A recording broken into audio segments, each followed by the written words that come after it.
વાલિયા તાલુકા પંચાયતના પ્રમુખ તરીકે રાજુભાઈ વસાવા અને ઉપપ્રમુખ તરીકે વિનયભાઈ વસાવા ચૂંટાયા હતા.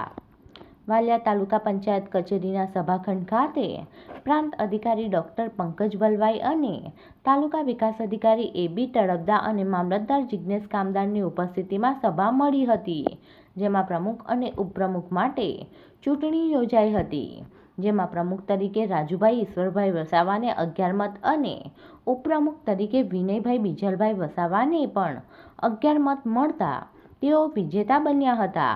વિજેતા પ્રમુખ અને ઉપપ્રમુખને ટેકેદારોએ ફૂલહાર અને બુકે આપી વધાવી લીધા હતા, જ્યારે પ્રમુખ અને ઉપપ્રમુખ સહિત ચૂંટાયેલા સભ્યોએ ગામના 4 રસ્તા સ્થિત બિરસા મુંડાની પ્રતિમાને પુષ્પાંજલિ અર્પણ કરી પ્રજાલક્ષી કામોને પ્રાધાન્ય આપવાની ખાતરી આપી હતી. ગુજરાતની અંદર જે તાલુકા જિલ્લાઓની જે ચૂંટણી થઈ હતી એમાં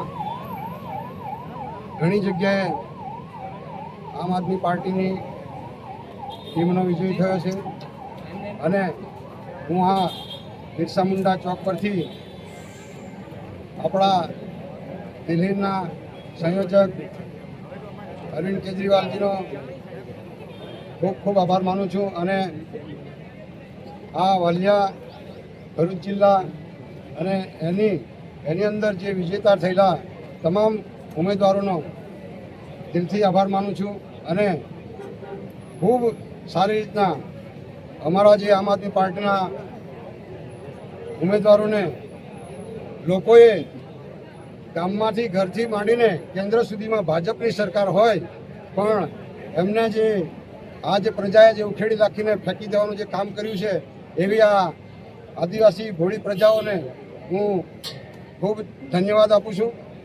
અને બીજું કે ભાજપ જે ભ્રષ્ટાચારથી આ દેશની અંદર છવાઈ રહેલો છે માટે તમે ઘણી જગ્યાએ જુઓ છો કે જીત પણ એ લોકોને બચાવી શકતા નથી અને હાર પણ એ લોકો સહન કરી શકતા નથી.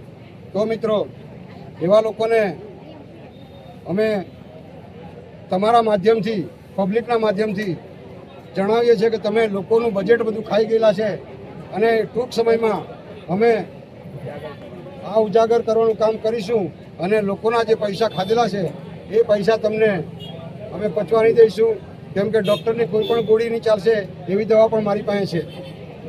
તો આ મંચ પરથી અમને બધાને જે 16 બેઠકોમાંથી 11 બેઠકને વિજેતા જાહેર કરી પબ્લિકે મત આપ્યા એ આ વાલિયા તાલુકાની પ્રજાને હું દિલથી આભાર માનું છું અને તમારા કંઈ પણ કામ હશે રાત દિવસ મહેનત કરીને હું ખરા અર્થમાં ઉતરીશ. મિત્રો, કેમ કે વહીવટમાં મને કોઈ શીખવવાની જરૂર નથી, કેમ કે મેં આગળ પણ 2 ટર્મથી આ તાલુકા પંચાયતનો લોકો સુધી સારો વહીવટ કર્યો છે, એટલે લોકોને પણ મારા કાર્યકારની બધાને ખબર છે, એટલે બધું ન કહેતા તમે બધા આટલી મોટી સંખ્યામાં તાપમાં આવ્યા છે તો હું તમારો બધાનો દિલથી ફરીવાર આભાર માનું છું.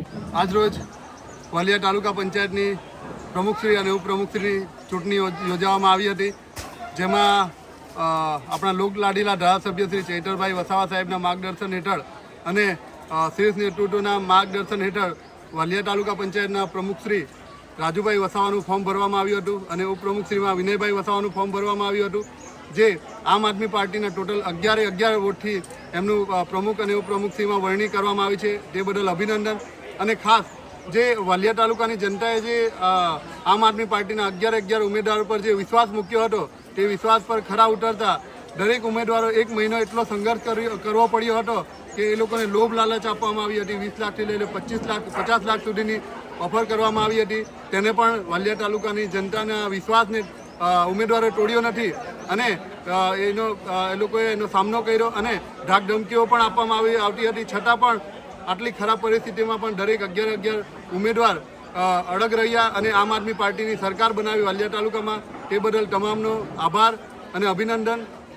બીજું કે આજે જે નેત્રંગ તાલુકા પંચાયતમાં જે કરવામાં આવ્યું છે ભાજપ અને કોંગ્રેસ એક એ લોકોએ જે રણનીતિ પ્રકારે કરવામાં આવ્યું છે, ત્યારે આમ આદમી પાર્ટીના ટોટલ 8 ઉમેદવાર હતા, એમાંથી એક ઉમેદવાર જે એમનું મૃત્યુ થયું હતું. બાકીના જે 7 ઉમેદવાર હતા એકદમ સામાન્ય અને ગરીબ પરિવારમાંથી આવતા હતા. એટલે આ ભાજપ અને કોંગ્રેસની માનસિકતા કેટલી ખરાબ છે કે સામાન્ય ઘરનો કોઈ સત્તામાં આગળ નહીં આવવો જોઈએ, સત્તામાં નહીં ચલાવવો જોઈએ. આ લોકોની માનસિકતા તમે જોઈ શકો છો. ભાજપ કોંગ્રેસે ભેગા થઈને નેત્રંગ તાલુકા પંચાયત બનાવી છે, ત્યારે હું નેત્રંગ તાલુકાની તમામ જનતાને કહેવા માંગુ કે જ્યારે આપણે આ લોકો જ્યારે 1 મહિનો જ્યારે બહાર હતા એટલા કે આ લોકોને ત્યારે બહુ લોભ લાલચ આપવામાં આવતી હતી. 20 લાખ 50 લાખ સુધીની ઓફર, ખોટા કેસોમાં ફસાવાની ધાકધમકી આપવામાં આવી હતી. પણ દરેક 7 ઉમેદવાર એટલા માટે અડીગ હતા કે ના, અમને અમારા નેત્રંગ તાલુકાની જનતાએ અમને વિજય અપાવ્યો છે, ભાજપના વિરોધમાં અમને મતદાન કર્યું છે, તો અમે ભાજપમાં નહીં જ જઈએ. અમે ભલે લોભ લાલચ અને ધાકધમકીથી દૂર રહી. એટલે હું નેત્રંગ તાલુકાની જનતાને ખાસ એવું કહેવા માંગીશ કે તમારા ખરા તાલુકા પંચાયતના પ્રમુખ અશ્વિનભાઈ અને રેવાદાસભાઈ છે. એનું કારણ એ કે આટલી મોટી નેશનલ પાર્ટી ભાજપ કોંગ્રેસે જે સામાન્ય પરિવારમાંથી આવતા લોકોને અટકાવવા માટે ભેગું થવું પડે, તો તમારે આવનારા સમયમાં જોઈ શકો છો કે આ લોકો આટલી બધી મહેનત એટલા માટે કરી હતી કે આવનારા સમયમાં આપણી જમીનો અને આપણા ગામડાઓને આ લોકો વિસ્થાપિત કરવા માટે અને આપણાને અવાજ દબાવવા માટે આ લોકો નેશનલ પાર્ટી ભાજપ અને કોંગ્રેસે એક થવું પડ્યું. આભાર.